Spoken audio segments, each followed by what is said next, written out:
بسم اللہ الرحمن الرحیم فاسألوا اہل الذکر ان کنتم لا تعلمون صلوات پڑھے محمد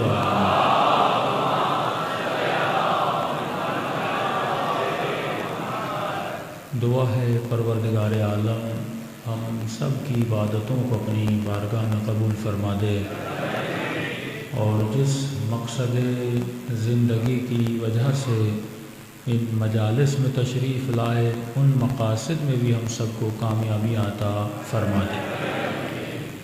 قرآن مجید کی ایک بہت ہی چھوٹی سی آیت، لیکن اگر انسان اس ایک آیت پہ عمل کرے اس کی زندگی بدل جائے اور معرفت سے اس کا وجود سرشار ہو جائے کہ فرمایا فاسألوا اہل الذکر ان کنتم لا تعلمون، پوچھو اس سے جسے پتہ ہے۔ اگر تجھے علم نہیں تو اس سے جا کر معلوم کرو جس کے پاس علم ہے۔ ہر ایرے غیرے سے نہ پوچھا کرو، کیونکہ اگر عالموں سے پوچھو گے تو وجود میں علم بڑھے گا اور جاہلوں سے پوچھو گے تو وجود میں جہالت بڑھے گی۔ اگر آپ آج علی بن ابی طالب کے ماننے والے ہیں یا مولائی کہلاتے ہیں، اس کی وجہ یہی ہے کیونکہ آپ نے باب مدینۃ العلم سے علم لیا۔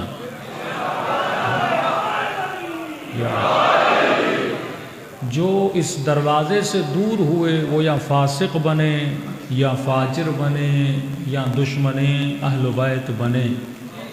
اسی لیے خدا نے کہا کہ اے حبیب اپنی امت کو بتا دو کہ انا مدینۃ العلم وعلی بابھا، اگر علم تجھے کہیں سے مل سکتا ہے تو میں شہر علم ہوں، اگر ہدایت کہیں سے تجھے مل سکتی ہے تو میں شہر علم ہوں، اور اے مسلمانوں اگر میں چلا جاؤں تو بس دروازہ ایک ہی ہے جس کا نام ہے علی۔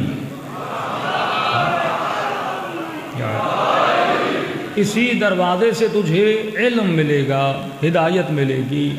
اسی لیے فرمان ہے کہ اگر پوری امت اور پوری دنیا علی کی محبت پہ جمع ہو جاتی تو خدا کبھی بھی جہنم کو نہ بناتا۔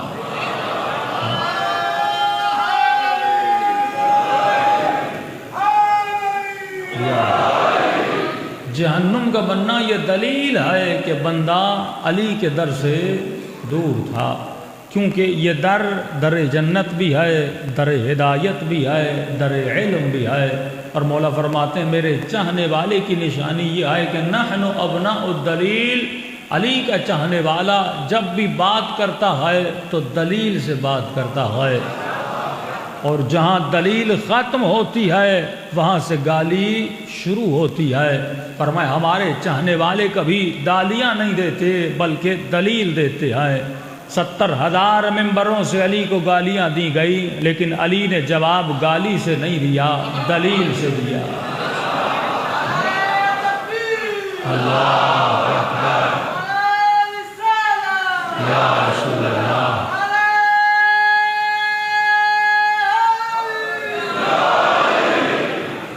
کہا جہاں دلیل ختم ہوتی ہے وہاں پہ گالی شروع ہوتی ہے۔ تبھی آپ دیکھتے ہیں کہ 70,000 ممبروں سے علی کو گالیاں دی گئیں۔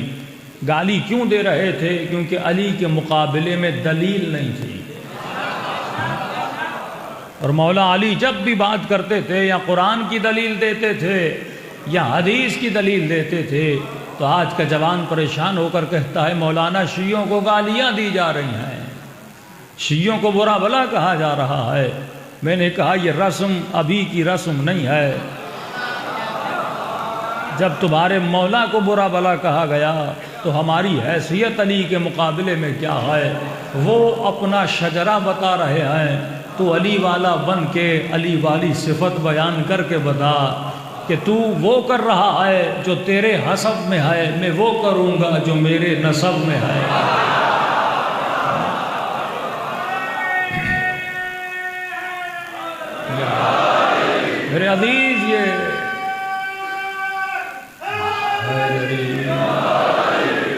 زمانہ ہے جس زمانے میں ہر انسان کو بیدار ہونے کی ضرورت ہے۔ ایک زمانہ تھا کہ تلوار سے لڑا جاتا تھا، آج نہ تلوار کا زمانہ ہے نہ گولی کا زمانہ ہے۔ آج اگر لڑائی کرنی بھی ہے تو اخلاق کے ذریعے سے لڑائی کرنی ہے۔ آج اگر دشمن کو شکست دینی بھی ہے تو کردار کے ذریعے سے دشمن کو شکست دینی ہے۔ فرمایا اس سے گھبرایا نہ کرو کہ کئی جوانوں نے کہا کہ مولانا ہمیں کافر کافر کہا گیا، لہٰذا جب کوئی ہمیں کافر کہتا ہے تو غصہ آتا ہے۔ میں نے کہا یہ قابل غصہ نہیں ہے، قابل ترس ہیں۔ کہا وہ کیسے؟ میں نے کہا اگر کسی گھر کے اندر چلے جاؤ اور اس گھر کے اندر جیسے داخل ہو جاؤ وہاں پر ایک طوطا ہو اور وہ طوطا تجھے گالیاں دے، کیا طوطے پہ غصہ کرو گے؟ کہ نہیں مولانا طوطے پہ کیسا غصہ کرنا، طوطے کو تو سکھایا گیا ہے۔ تو میں نے کہا غصہ کس پہ کیا جاتا ہے؟ کہ جس نے سکھایا ہے۔ میں نے کہا جتنے تجھے کافر کافر کہہ رہے ہیں یہ سارے طوطے ہیں۔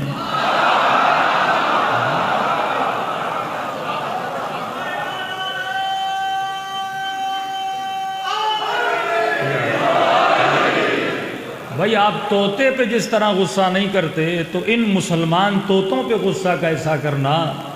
اس پورے مجمع میں سے جو کافر کافر کہہ رہا تھا ایک بھی بندے کو باہر نکال کے پوچھتے کس بنیاد پہ کافر کہہ رہے ہو، کس عقیدے پہ کافر کہہ رہے ہو، تو جواب یہی ملتا رہے مجھے نہیں پتا، مجھے تو جو سکھایا گیا ہے میں تو وہی بیان کر رہا ہوں۔ تو یہ اپنے مدرسوں میں طوطے بناتے ہیں، عالم نہیں بناتے، کیونکہ جہاں پر عقل ہوتی ہے وہاں پہ علی ہوتا ہے۔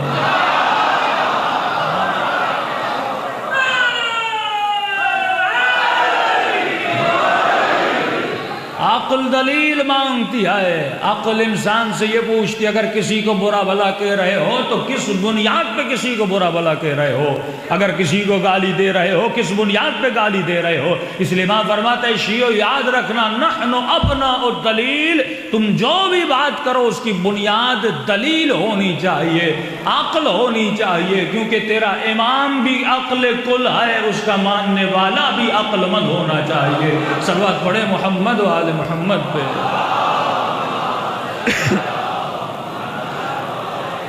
بارے دیگر صلوات پڑھے محمد و آل محمد۔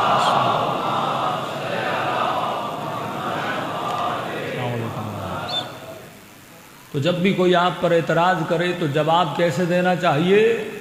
دلیل سے دینا چاہیے۔ مسلمان کو کہو یہ قرآن کی آیت ہے فَاسْأَلُوا أَهْلَ الذِّكْرِ إِن كُنتُمْ لَا تَعْلَمُونَ، کس سے پوچھو؟ اہل ذکر سے پوچھو جن کے پاس علم ہے۔ اب دو مسائل ہیں شیعہ اور دوسرے مسلمانوں میں۔ ہمارا موقف یہ ہے کہ قاتل کو قاتل کہو، مقتول کو مقتول کہو۔ ہم ہرگز قاتل کو بھی رضی اللہ اور مقتول کو بھی رضی اللہ نہیں کہہ سکتے، کیونکہ یہ عقل کا تقاضا ہے۔ ایک ظالم ہے ایک مظلوم ہے، کیسے ممکن ہے کہ عمار کو مارنے والا بھی رضی اللہ ہو اور عمار بھی رضی اللہ ہو؟ کیسے ممکن ہے جناب حجر ابن عدی کو قتل کرنے والا بھی رضی اللہ ہو اور حجر بھی رضی اللہ ہو؟ تو ایک لفظ استعمال کیا جاتا ہے، اگر وہ لفظ امت سمجھ جائے، چھوٹی چھوٹی باتیں ہیں اگر آپ سمجھیں گے تو مکتب اہل بیت کو پھیلانے کی صلاحیت رکھ سکتے ہیں۔ مجلسوں میں آپ ایک دعا کرتے ہیں کہ پروردگارہ مجھے لشکر امام زمانہ کا سپاہی بنا۔ یہ بنا کیا ہوتا ہے؟ اے خدا میں لشکر امام زمانہ کا سپاہی ہوں، مجھے ثابت قدم رکھ۔ بنا کیا کوئی امام آئیں گے اور انٹرویو لیں گے اور سپاہی بنائیں گے؟ تو 24 گھنٹہ ابھی بھی امام زمانہ کا سپاہی ہے۔ جب ہم دعا کرتے ہیں نا اہدنا الصراط المستقیم، تو ہمارے یہاں یہ ترجمہ نہیں کہ صراط مستقیم دکھا، ہم کہتے ہیں ہم صراط مستقیم پر ہیں، ہمیں ثابت قدم رکھ۔ راستہ وہ ڈھونڈے جنہیں نہیں ملا، ہمیں تو علی کا راستہ کب کا مل چکا ہے۔ تو ہم تو ہیں ہی صراط مستقیم پر، بس دعا یہ کیا کرو کہ پروردگارہ ہمیں ثابت قدم رکھ۔ جس راستے پر چل رہے ہیں، المؤمن کے جبل الراسخ، مومن مضبوط پہاڑ کی طرح ہوتا ہے، خدا مجھے پہاڑ والی مضبوطی عطا کر کہ تلواروں کے سائے میں میرا وجود لرزے نہ، کہ جب حجر ابن عدی کو کہا حجر علی کو برا بلا کہو، حجر نے کہا نہیں کہوں گا، کہا اگر نہیں کہو گے تو حجر یہ آگ ہے، یہ قبر ہے، یہ تلوار ہے، تجھے مار دیا جائے گا۔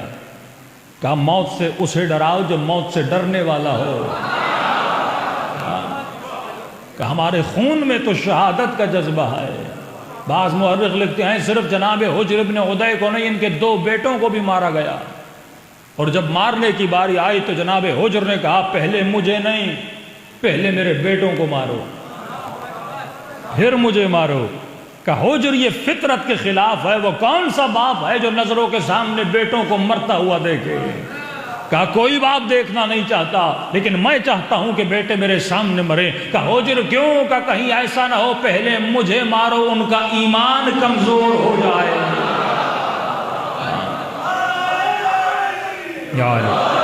میں نظروں کے سامنے ان کو جنت میں جاتا ہوا دیکھنا چاہتا ہوں۔ تو امام فرماتے تو ابناء الدلیل ہے، تیرے ہر عقیدے کے پاس دلیل ہونی چاہیے۔ تو سپاہی امام زمانہ ہے، یہ کیا ہے کہ مجھے امام زمانہ کا سپاہی بنا؟ تو کوئی مومن کہے مولانا اگر سپاہی ہوں تو دفاع کیسے کروں امام زمانہ کا؟ امام تو مجھے نظر نہیں آ رہے، امام ہو تو امام کا دفاع کروں، تیرا مولا تجھے نظر نہیں آ رہا، لیکن تیرے پاس تیرے امام کا عقیدہ تو ہے۔ ہاں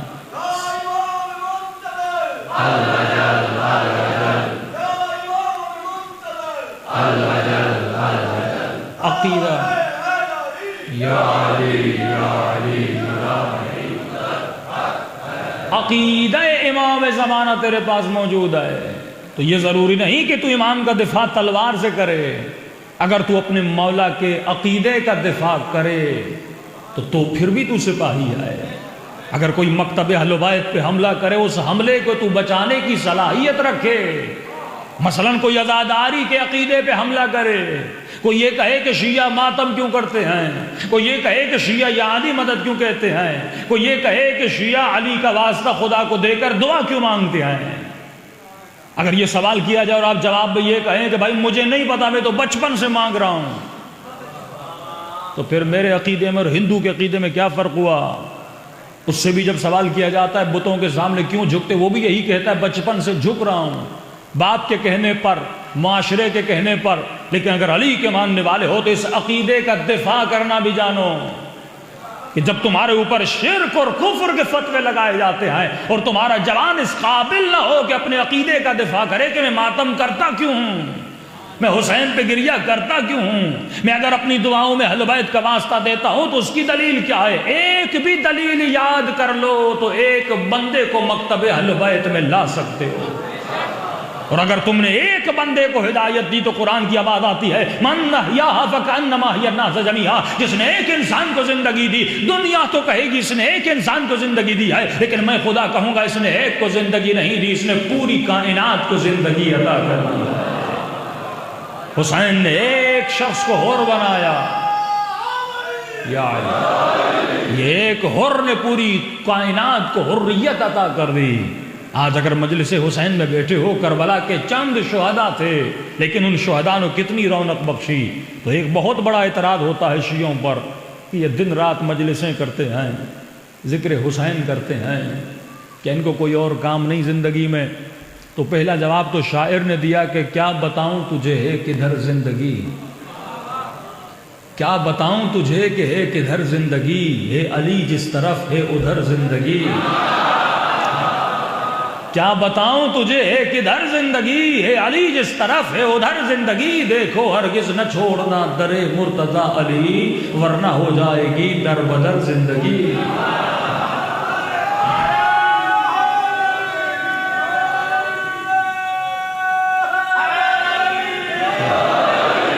زندگی در بدر ہے اگر علی کا در نہ ہو۔ تو ایک سوال کیا جاتا ہے کہ شیعوں کے پاس کوئی اور کام نہیں۔ ہم نے کہا کیوں؟ کہ تم اپنی مجلسوں میں جب دیکھو اولاد چاہیے، بیمار ہو، پریشان ہو، بے اولاد ہو، قرض دار ہو، یہ خدا کو علی کا واسطہ کیوں دیتے ہو؟ ہاں اعتراض ہوتا ہے نا، کہ منت مانتا ہے بندہ میں کربلا جاؤں گا، نجف جاؤں گا اور وہاں جا کر بیٹا مانگوں گا۔ اللہ کو اللہم صلی علی محمد وعلی محمد وعجل فرجہم، وہاں جا کر خدا کو علی کا واسطہ دوں گا۔ ہم نے کہا کیوں، اس میں برائی کیا ہے؟ کہ قرآن کی آیت ہے، آواز آتی ہے نحن اقرب الیہ من حبل الورید۔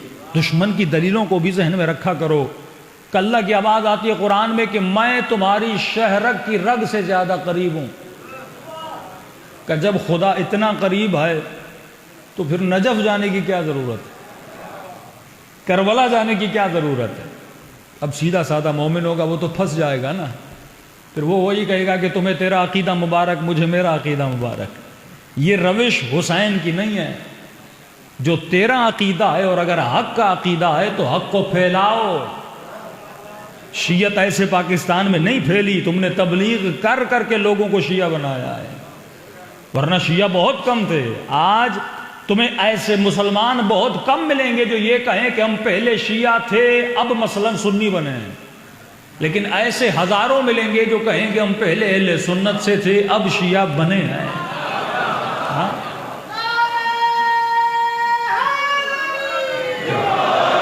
وجہ یہ ہے کہ آپ کی پیٹھ دلیلوں سے بہت زیادہ مضبوط ہے، آپ کے پاس جو عقیدے جو دلائل ہیں وہ حد سے زیادہ مضبوط ہیں۔ ہم نے کہا یہ قرآن کی آیت ہے اور اللہ بندے کی شہرک کی رگ سے زیادہ قریب ہے، ہم نے اس کا کب انکار کیا کہ خدا قریب نہیں؟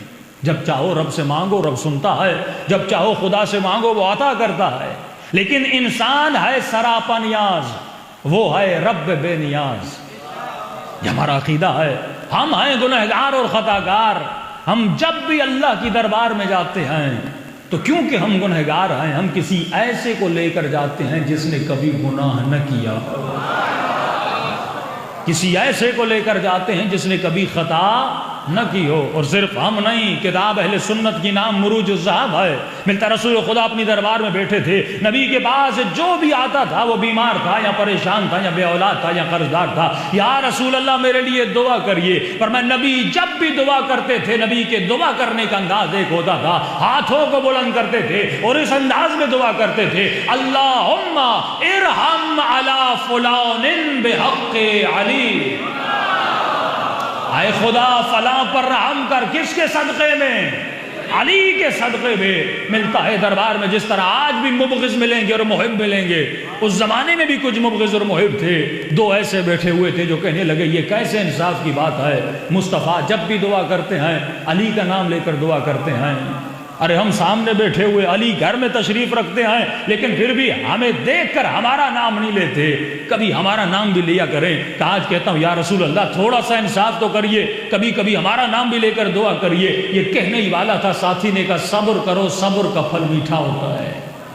کہ کیسا صبر کا؟ دیکھو دنیا آتی ہے نبی علی کا نام لیتے ہیں، ایک دن آئے گا جب علی خود بیمار ہو جائیں گے تو مصطفیٰ مجبوری میں یا تیرا نام لے کر دعا کریں گے یا میرا نام لے کر دعا کریں گے۔ عجیب اتفاق یہ تھا کہ ایک دن مولا علی نبی کی خدمت میں اور کہنے لگے یا رسول اللہ علی کی طبیعت ناساز ہے، ذرا علی کے لیے دعا کریے۔ یہ دونوں ایک دوسرے کو دیکھنے لگے، کوہنیاں مارنے لگے، اب دیکھنا یا تیرا نام آئے گا یا میرا نام آئے گا۔ بس مصطفیٰ نے دعا کے لیے ہاتھوں کو بلند کیے اور بڑے عجیب انداز میں دعا کی، اللہم ارحم علی علی بحق علی، اے خدا علی پر رحم کر۔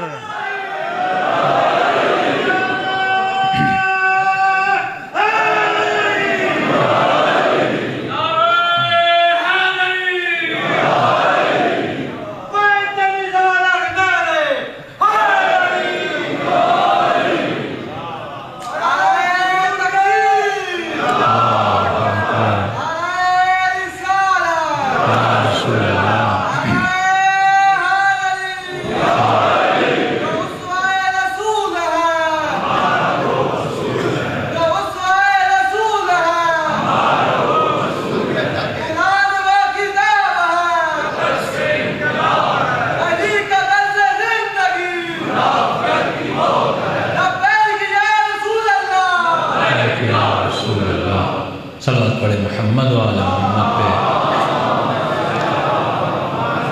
اللہم ارحم علی علی. مشکلوں کے واسطے ڈیفینس ہونا چاہیے. مشکلوں کے واسطے ڈیفینس ہونا چاہیے. کون ہے مشکل کشا؟ کون ہے مشکل کشا؟ ڈیفینس ہونا چاہیے.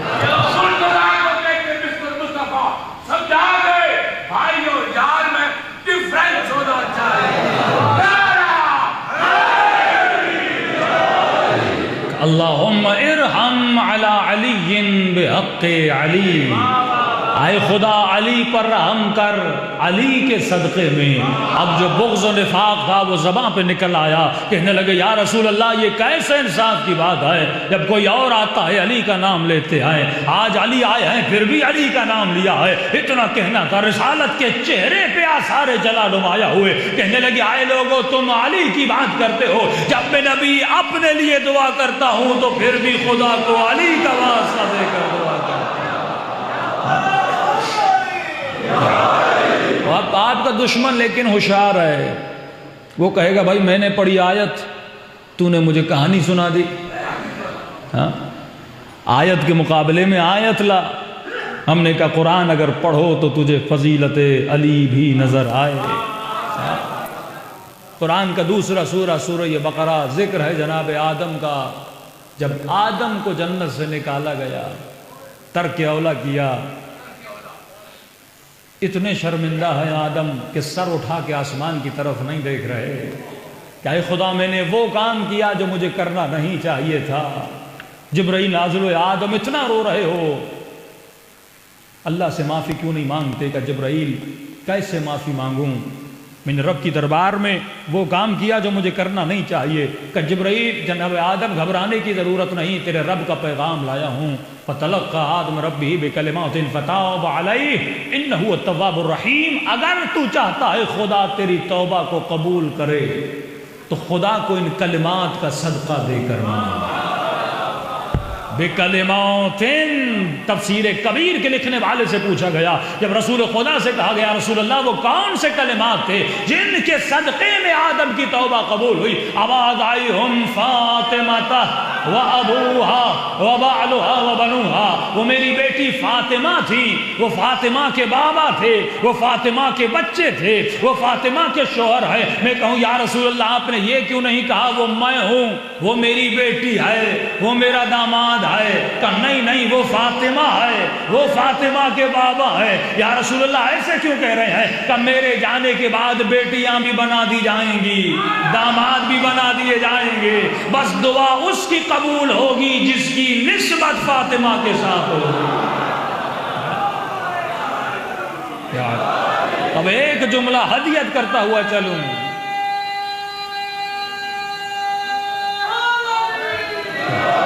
ایک جملہ ہدیہ کرتا ہوا چلوں. اے مسلمان یہ بتا آدم کون ہے؟ آدم ہے ابو البشر. شیعہ بھی کہے گا آدم میرا باپ ہے، بریلوی بھی کہے گا آدم میرا باپ ہے، اہل حدیث بھی کہے گا آدم میرا باپ ہے، وہابی بھی کہے گا آدم میرا باپ ہے. کوئی مسلمان یہ انکار نہیں کر سکتا کہ آدم میرا باپ نہیں ہے. ہم سب اولاد آدم ہیں. تو یہ بتا جب تیرے باپ کی دعا بغیر پنجتن قبول نہیں ہوئی تو تیری دعا کیسے قبول ہوگی؟ تو سنت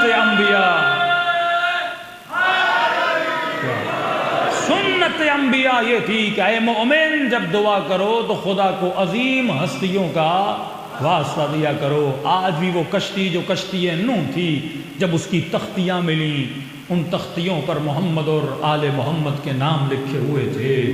تو خدا اگر بندے کی دعا قبول کرتا ہے تو رسول خدا کا فرمان ہے دعا کرنے سے پہلے بھی مجھ پہ درود بھیجو، دعا کرنے کے بعد بھی مجھ پہ درود بھیجو، کیونکہ یہ درود ہے جو تمہاری دعاؤں کو آسمانوں تک لے کر جاتا ہے. یہ محمد و آل محمد ہیں جو تمہاری دعاؤں کو قبول کروا دیتے ہیں. صلوات پڑھیں محمد و آل محمد پر.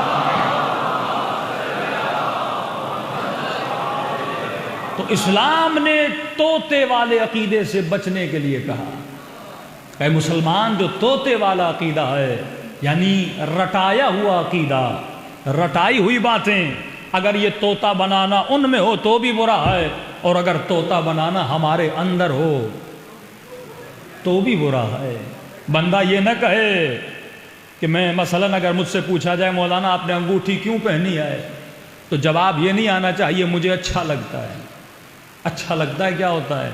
جواب یہ ہونا چاہیے میں نے انگوٹھی اس لیے پہنی کیونکہ علی پہنتے تھے۔ ہاں، یہ جواب ہوتا ہے۔ آج جوانوں کے مختلف فیشن دیکھیں گے آپ۔ ہاں، زمانہ بہت تیزی سے بدل رہا ہے۔ آج سے 30 سال پہلے اگر کوئی پھٹی ہوئی پینٹ پہنتا تو لوگ کہتے یہ غریب ہے۔ ہاں، اور آج کا جوان پھٹی ہوئی پینٹ پہنتا ہے اور پوچھا جاتا ہے کیوں پہنی ہے تو کہتا ہے مولانا فیشن ہے۔ ہاں، بال کوے کی طرح کبھی اوپر جا رہے ہیں، کبھی رائٹ اینڈ لیفٹ ہو رہے ہیں۔ بھائی یہ تم نے ایسا حلیہ کیوں بنایا کہ مولانا فیشن ہے؟ بھائی یہ فیشن کون سی بلا ہے؟ تو علی کا ماننے والا ہے یا فیشن کا ماننے والا ہے؟ ہمارے مکتب میں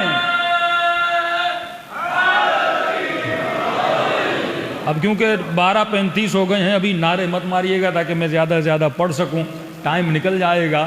یہ فیشن کیا ہوتا ہے؟ ہمارے ہاں جب کوئی کام کیا جائے تو جواب یہ آنا چاہیے مستحب ہے، مکروہ ہے، حلال ہے، حرام ہے، مباح ہے یا واجب ہے۔ یہ فیشن کیا ہوتا ہے؟ فیشن نام ہے شیطان کی شریعت کا۔ جس کام کے پیچھے قال اللہ اور قال رسول اللہ اور قال علی بن ابی طالب نہ ہو وہ کام میرا کام ہے ہی نہیں۔ ہاں؟ اللہ کو ایسا مسلمان نہیں چاہیے تھا جو 1 گھنٹے والا ہو، جو 17 منٹ والا ہو۔ ہر مکتب اور ہر مذہب تم سے کچھ لمحے چاہتا ہے۔ ہاں، اللہ کہتا ہے میرے بندے مجھے تمہارے کچھ لمحے نہیں چاہیے، مجھے تیری پوری زندگی چاہیے۔ کتنی زندگی؟ پوری۔ وہ کب ملے گی؟ جب تو سوچے گا، جب تو فکر کرے گا۔ یہ فکر ہے جو انسان کو حر بنا دیتی ہے، یہ فکر ہے جو تجھے علی کے در سے قریب لے کر جاتی ہے۔ لیکن اگر تو طوطا بن جائے گا، لوگوں کے کہنے میں چلتا ہوا چلا جائے گا کہ وہاں فرماتے ہیں مومن مچھر کی طرح نہیں ہوتا، جہاں کی ہوا لگی وہاں پہ چلا جائے۔ بولا مومن کیسا ہوتا ہے؟ فرمایا مومن پہاڑ کی طرح مضبوط ہوتا ہے، یہ اپنے اصولوں پر کبھی کمپرومائز نہیں کرتا۔ یہ زبان انسان کو تباہ و برباد کر دیتی ہے۔ امام زین العابدین فرماتے ہیں دشمنوں کے پتھروں نے ہمیں اتنی تکلیف نہیں دی جتنا ان کی زبانوں نے ہمیں تکلیف دی۔ سیدہ زینب جب بازار میں جاتی تھی یہ ملعون پتھر مارتے تھے، بی بی کہتی تھی جتنے پتھر مارنے مارو لیکن میرے حسین کو باغی نہ کہو، میرا حسین نمازی تھا۔ تو انسان یہ زبان اگر سچی ہو جائے، واللہ 2 عادتیں اپنے اندر اس مجلس سے اپنا کر جاؤ۔ ایک، زندگی میں کبھی جھوٹ نہ بولنا، دوسرا کبھی بھی کسی کی امانت میں خیانت نہ کرنا۔ نبی علی کو سلا کر گئے، امانتیں کافروں کی مشرکوں کی تھیں، لیکن کیونکہ یہ امین تھے، امام سجاد فرماتے وہ خنجر اگر شمر مجھے لا کر دے جس خنجر سے میرے بابا کا گلا کٹا تھا، میں اس خنجر کی امانت میں بھی خیانت نہیں کروں گا۔ ہاں، یہ کردار اہل بیت کا تھا۔ اور سنو کہ حسین محبت کتنی کرتے ہیں۔ ایک شخص کہتا ہے میں تجارت پر گیا، کوفے کا رہنے والا، اور اس تجارت میں مجھے بڑا نقصان ہوا۔ جب میں تجارت سے واپس آیا، کوفے پہنچا، تو جب گیا تھا تو میری 4-5 سال کی بیٹی تھی۔ اس نے کہا تھا کہ بابا جب واپس آؤ تو میرے لیے ایک انگوٹھی لے کر آنا۔ کہ گھر پہنچا، پیسے بچے نہیں تھے، بھول گیا، انگوٹھی نہیں لایا۔ یہی سوچ کے گھر جا رہا تھا کہ ننھی سی بچی ہے مجھ سے پوچھے گی کہ بابا انگوٹھی لائے کہ نہیں۔ اسی خیال میں گھر کا دروازہ کھولا، بیٹی نے مجھے دیکھا، دوڑی دوڑی آئی اور میرے سینے سے لپٹ گئی۔ میں نے یہ سوچا کہ مجھ سے کہے گی کہ بابا انگوٹھی لائے کہ نہیں، لیکن بیٹی نے یہ سوال نہیں کیا۔ پہلا سوال یہ کیا بابا کربلا گئے کہ نہیں۔ کہ میں نے بیوی کو بلایا یہ کربلا کیا ہے؟ کہ تجھے نہیں پتا؟ کہ نہیں۔ کہ کچھ کما کر لائے ہو؟ کہ نہیں، سفر میں بہت نقصان ہوا، کچھ بھی نہیں ہے۔ کہا کئی دن پہلے کوفے میں اعلان ہوا ہے کہ کربلا میں ایک باغی آیا ہے جس نے خلیفے کے سامنے قیام کیا، جو بھی اسے مارے گا اسے انعام دیا جائے گا۔ کہ اگر کچھ نہیں لائے ہو جلدی جاؤ کربلا، شاید تجھے بھی کچھ مل جائے۔ جو لوگوں کی بھیڑ میں بہتا ہوا جاتا ہے وہ گمراہی کی طرف چلا جاتا ہے، لیکن جو اپنے قدموں کو اٹھاتے وقت سوچتا ہے کہ یہ قدم صحیح اٹھا رہا ہوں یا غلط، اسے ہدایت ملتی ہے۔ کہ کربلا پہنچا، لیکن جس دن پہنچا وہ دن تھا عاشورہ کا دن، عصر عاشور کا وقت تھا۔ تو میں نے دیکھا کہ کربلا کے میدان میں لاشیں بکھری ہوئی ہیں، اور ان لاشوں کے درمیان ایک شخص ہے جو گھٹنوں کے بل کھڑا ہے۔ کہا لوگوں نے اس کا گھیرا بنایا ہوا ہے، کوئی اسے پتھر مارتا ہے، کوئی اسے نیزہ مارتا ہے، کوئی اسے جسے کچھ بھی نہیں ملتا وہ پتھروں کو اٹھا کے مارتا ہے۔ کہ تب میں بھی آگے بڑھا، میں نے کہا یہ کون ہے؟ کہا یہ وہی باغی ہے۔ کہ میں نے بھی پتھر لیا کہ جاؤں اور اسے ماروں اور پھر حکومت کو کہوں کہ میں نے بھی باغی کو مارا تھا، مجھے بھی انعام عطا کیا جائے۔ کہ لیکن جیسے مارنا چاہا نا، اس نے مجھے دیکھا، کہ جیسے اس نے مجھے دیکھا میں نے دیکھا اس کے چہرے پر عجیب سا نور تھا، ماتھوں پہ سجدے کے نشان تھے۔ میں نے کہا کہ اے کوفے کے رہنے والے، کہیں ایسا تو نہیں تو کسی نمازی کو مار رہا ہے؟ کم از کم پوچھ تو صحیح ہے تو کون ہے؟ ایسا نہیں تو لوگوں کو دیکھ کے چلتا ہوا جائے۔ کہ میں نے پتھر پھینکا، آگے بڑھا اور میں نے جا کر کہا السلام علیکہ ایھا الشیخ الکبیر، اے بوڑھے تجھ پر میرا سلام ہے۔ کہا اتنا کہنا تھا، اس نے مجھے جواب دینے کے بعد فوراً کہا تو کون ہے جس نے آج مجھے سلام کیا؟ میں نے کہا کیوں؟ کیا مسلمان کو سلام نہیں کرتا؟ کہا کرتا ہے، لیکن آج کسی نے مجھے مسلمان سمجھا نہیں ہے۔ کہا آپ ہو کون؟ کہا کہ نام حسین ہے، فاطمہ کا بیٹا ہوں، تیرے نبی کا نواسا ہوں۔ کہا اتنا سننا تھا میرا بدن کانپنے لگا، حسین کا ماننے والا تھا۔ کہ فوراً مولا کے قدموں پہ گر گیا، مولا مجھے معاف کریے گا، آپ اور یہاں کیا کر رہے ہیں؟ امام نے کہا یہ بتا تو یہاں پہ کیا کر رہا ہے؟ تیرے ہاتھ میں پتھر کیوں تھا؟ تو حسین کو کیوں مارنا چاہتا تھا؟ کہ مولا سفر سے آیا تھا، کسی نے کہا باغی ہے، مال کی کمی تھی میں آ گیا، اب اس نے تلوار نکالی، مولا اب اپنی جان کو آپ پہ قربان کروں گا، تب تک نہیں جاؤں گا جب تک اپنی جان کو فدا نہ کر لوں۔ امام نے فرمایا نہیں، تیرا نام شہداء میں نہیں، حکم دیتا ہوں جلدی کوفے واپس چلا جا، مولا میں جان قربان کر، نہیں جلدی نکل جا اور کوفے جا، میری ماؤں بہنوں کے آنے کا انتظار کر۔ کہ امام کا حکم تھا۔ میں نے کہا مولا تھوڑی دیر تو رکنے کا، نہیں جلدی نکل جا۔ کہ مولا اتنی جلدی کیوں؟ کہا اگر مجھے شہید ہوتا ہوا دیکھو گے تو جہنمی بن جاؤ، جتنا جلدی ہو سکے کربلا کی حدود سے باہر چلا جا۔ کہ اب جیسے جانے لگا تھوڑا ہی دور ہوا، روتا روتا پیچھے سے حسین نے آواز دیا ہے میرے چاہنے والے ذرا قریب تو آ۔ کہ میں نے یہ سوچا حسین نے پھر اجازت دی کہ میں حسین کا دفاع کروں، لیکن جیسے قریب گیا واللہ اتنی محبت آپ کا امام آپ سے اور آپ کے بچوں سے کرتا ہے، واللہ اتنی محبت دنیا میں کوئی کسی سے نہیں کرتا۔ امام نے کہا قریب آ، کا میں قریب گیا، حسین نے اپنے ہاتھ سے انگوٹھی اتاری، کہ ہاتھ آگے بڑھا، میں نے ہاتھ آگے بڑھایا، میرے ہاتھ پہ رکھی۔ کہ مولا یہ کیوں دے رہے ہیں؟ کہ جب سفر پہ گیا تھا تیری بیٹی نے تجھ سے انگوٹھی مانگی۔ ارے اتنی محبت حسین تیرے بچوں سے کرے؟ کہ جب سفر پہ گیا تھا تیری بیٹی نے انگوٹھی مانگی تھی، کہ جب یہ انگوٹھی اپنی بیٹی کو دے تو اسے کہنا جسے تو مارنے گیا تھا وہ باغی نہیں تھا، وہ نمازی تھا۔ دلوں کو کربلا لے جائیں۔ میرے چوتھے امام فرماتے ہیں کثرت سے میرے بابا حسین کو سلام کرو۔ مولا کیوں؟ فرمایا کیونکہ میرے بابا کو کسی نے سلام نہیں کیا تھا، تیرا سلام ہمارے دلوں کی ٹھنڈک ہے۔ 10 منٹ میرے پاس ہیں، دلوں کو کربلا لے جائیں اور سلام کریں اپنے آقا حسین کو۔ کسی کو سلام نہیں آتا تو اسے حسین کا نام تو آتا ہے نا، تو کم از کم حسین کی صدا بلند آواز سے کہیے گا، تاکہ خدا حسین کے صدقے میں ہم سب کو حر بنا کے اس مجلس سے اٹھائے۔ السلام علی الحسین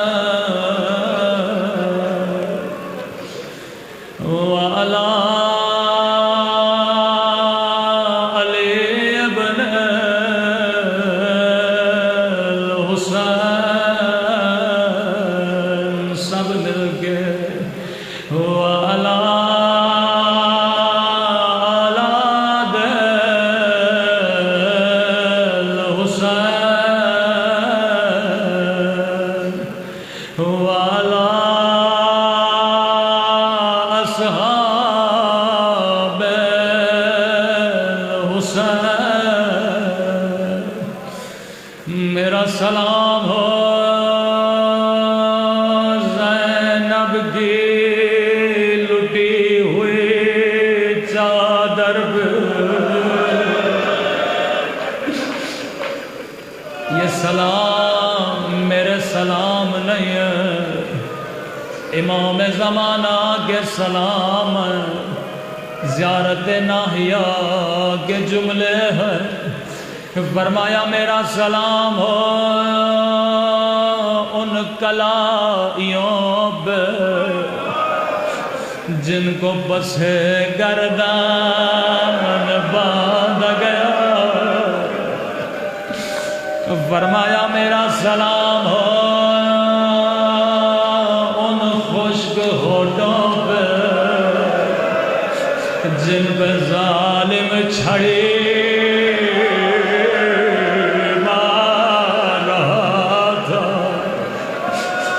اگلا جملہ بڑا رلانے والا جملہ ہے، فرمایا میرا سلام ہو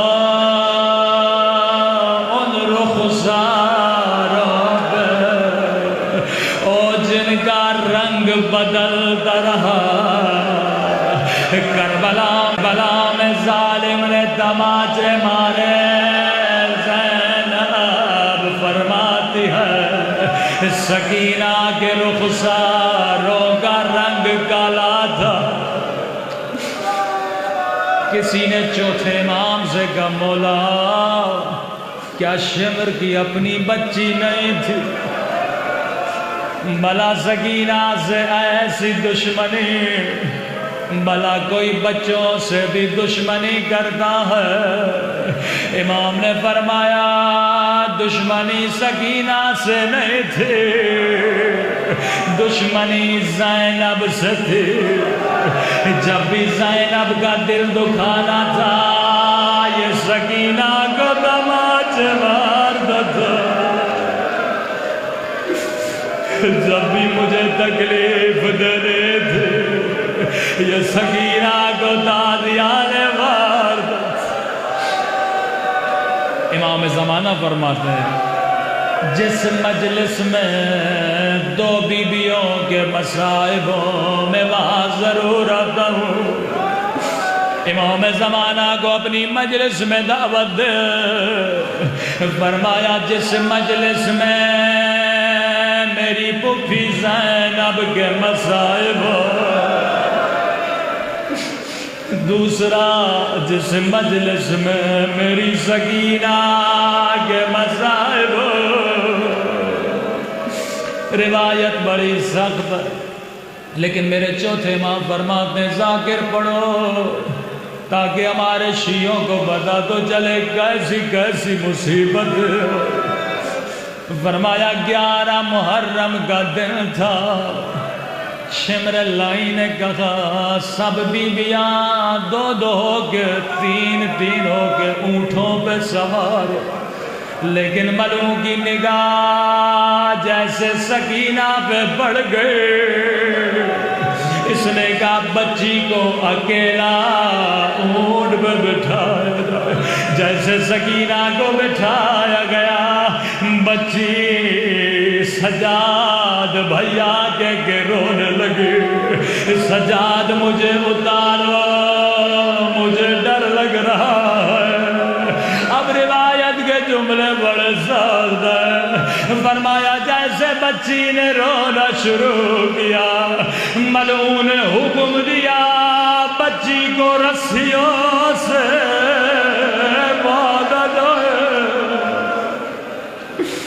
کیا اونٹ چلتا تھا بچی کی فریادیں بلند ہوتی تھی۔ جب اونٹ کو روکا گیا سکینہ کو اتارا گیا، بی بی زینب فرماتی ہے بچی کا کرتا خون میں رنگی تھا۔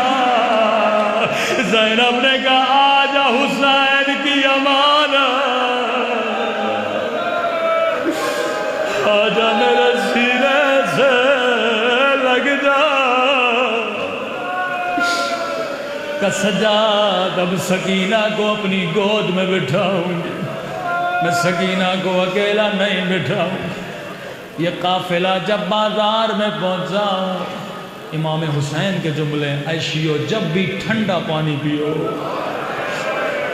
میری سکینہ کو یاد کیا کرو، صرف مجلس میں نہیں گھر میں بھی جب جب ٹھنڈا پانی پیو۔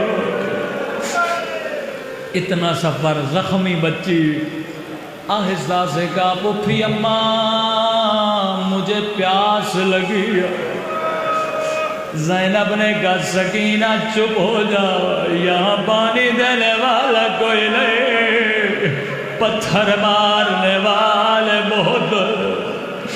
چھت پہ ایک مومنہ تھی، سن لیا، دوڑتی ہوئی گئی، گلاس میں پانی بھرا، بی بی زینب کو دیا، کہتی ہے قیدی بی بی میں تیری بچی کو پانی پلاؤں، لیکن قیدی بی بی میرے مولا کا فرمان ہے، اللہ کبھی قیدیوں کی دعا رد نہیں کرتا۔ ابھی سکینہ پانی پینا ہی چاہتی تھی، زینب نے کہا سکینہ پانی بعد میں پینا، پہلے اس کے لیے دعا کرو، ہم سید کسی کا احسان نہیں اٹھاتے۔ راوی کہتا ابھی تک بچی کا سر نیچے تھا، جیسے سکینہ نے دعا کے لیے ہاتھوں کو اٹھایا، اپنا چہرہ بلند کیا، اس کی نگاہ زخمی کانوں پہ پڑ گئے، زخمی رخساروں پہ پڑ گئے، یہ اپنی ساری دعائیں بھول گئے۔ کہتی ہے قیدی بی بی دعا کرو اللہ میری بچی کو کبھی تیری طرح یتیم نہ بنائے، اللہ میرے بچوں کو تیری طرح قیدی نہ بنائے۔ سکینہ نے دعا کے لیے ہاتھوں کو بلند کیا کہ میرے اللہ تجھے میری یتیمی کی قسم، او کسی بچی کو میری طرح یتیم نہ بنانا۔ کہاں مومنہ بتا تیری دوسری دعا کون سی ہے؟ اس دوسری دعا نے پورے قافلے کو رلا دیا۔ کہا قیدی بی بی دعا کرو اللہ مدینہ بھیجے۔ غربت میں زینب نے وطن کا نام سنا، کہ مومنہ مدینے جا کر کیا کرو گے؟ کہتی ہے قیدی بی بی میں 3 سال مدینے میں رہی ہوں۔ کس کے پاس رہی ہو؟ قیدی بی بی مدینے میں میرا حسین، مدینے میں میرا عباس، میں 3 سال مدینے میں اپنی آقا زادی کی کنیز رہی ہوں۔ بی بی زینب نے کہا اے مومنہ تو نے حسین کا نام لیا، تو نے عباس کا نام لیا، لیکن تو نے نہیں بتایا تیری آقا زادی کا نام کیا ہے۔ کیا مدینے والی بی بی سے ناراض ہو؟ اتنا سننا تھا کہتی ہے قیدی بی بی میری مجال، میں اپنی بی بی سے ناراض ہو جاؤں۔ اے قیدی بی بی میری مجبوری سمجھو، او یہ بازار کا ماحول ہے، نامحرموں کا مجمع ہے، میری بی بی نام ہے علی کی بیٹی کا۔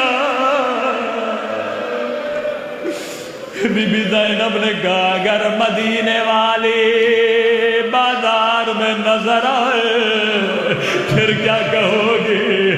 کہتی ہے قیدی بی بی زبان سنبھال کے بات کر، میری بی بی تجھ جیسی قید نہیں کہ بازاروں میں آئے۔ او میری بی بی نام ہے عباس کی بہن کا۔